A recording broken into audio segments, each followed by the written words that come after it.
Καλώς ορίσατε στο 5ο Πανελλαδικό Σεμινάριο Public Sleeping. Στόχος του σεμιναρίου είναι να ξεπεράσεις την ανικανότητά σου να κοιμάσαι δημόσια. Είμαι ο Ζωσιμαίος Καληνυχτάκης και έχω πάνω από 13 χρόνια εμπειρία στο χώρο. Έχω κοιμηθεί σε τραμ, έχω κοιμηθεί σε τρένα, σε ποδοσφαιρικούς αγώνες, σε γάμους, στον τοκετό του γιού μου πάνω στον ώμο του με ευτήρα. Έχω κοιμηθεί ακόμα και στη θανατική ποινή ενός κρατούμενου στο Τέξας. Δεν υπάρχει μέρος, δεν υπάρχει δημόσιο μέρος στο οποίο να μην έχω κοιμηθεί και να μην έχει υπάρξει κάποια ψυχή γύρω μου να με θαυμάσει. Εσύ, κοπελιά, με τα μανίκια, πες μου, τι ακριβώς θες να πετύχεις με το public sleeping? Εγώ είμαι ηθοποιός και πρόσφατα με προσέλαβαν στην Εθνική Λυρική Σκηνή στο τμήμα bowling.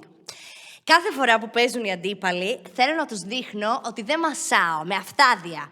Γι' αυτό το χειρότερο που μπορώ να κάνω για να διατηρώ και ενέργεια είναι να ρίχνω ένα power nap όσο αυτοί ρίχνουν τη βολή τους. Το έχω δοκιμάσει, αλλά έχω αποτύχει παταγωδώς.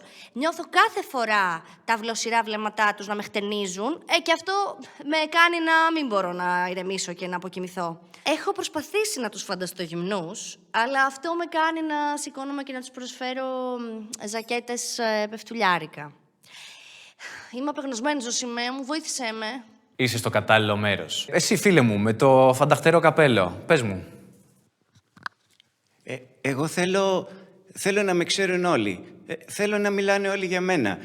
Είτε ανέβωστε στο Συρμό στο Φάληρο, είτε είμαι στα Μάιλος, θα ήθελα να μπορώ να κοιμάμαι ανενόχλητος και να με βγάζουν φώτο, υπεραστική.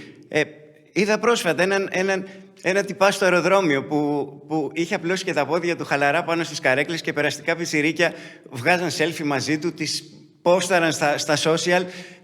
Θέλω αυτό το lifestyle. Ζωσιμέ μου, εγώ έχω ζήσει δύσκολα παιδικά χρόνια. Στο σχολείο προσπαθούσα να κοιμηθώ πάνω στο θρανείο και η δασκάλα ερχόταν και μου τράβαγε το αυτί. Στο σπίτι προσπαθούσα να κοιμηθώ πάνω στο τραπέζι, εκεί που τρώγαμε μεσημεριανό και ο πατέρας μου έβγαζε τη ζώνη και του πέφτε το παντελόνι. Και ντρεπόμουν για αυτό τον καραγκιόζι. Δεν μπορούσα να κοιμηθώ μετά από την ντροπή μου. Συγγνώμη. Αυτό μου δημιούργησε μια τραυματική σχέση με το public sleeping. Ναι, το παιδικό τραύμα είναι συχνή αιτία που μας αποτρέπει από το public sleeping. Καιρός λοιπόν να σας κάνω ένα demonstration και να μιλήσουμε για τεχνική μετά.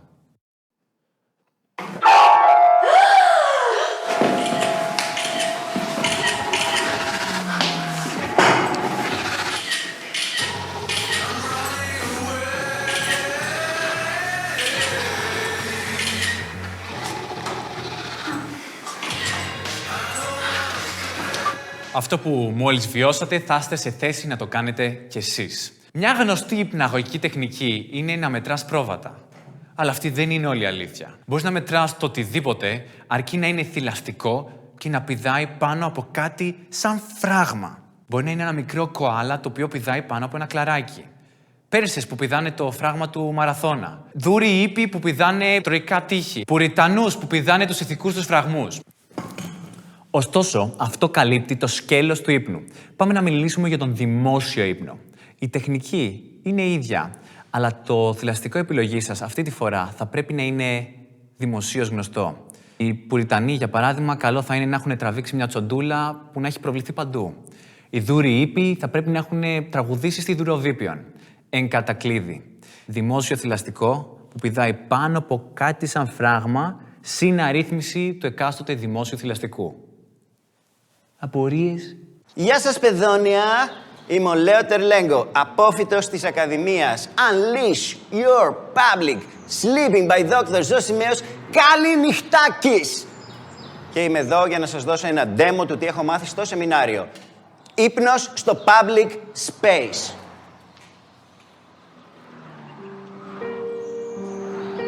Μια διάσημη γκαζέλα που κοιμάται πάνω από το κόμπλεξ της για τα πόδια της.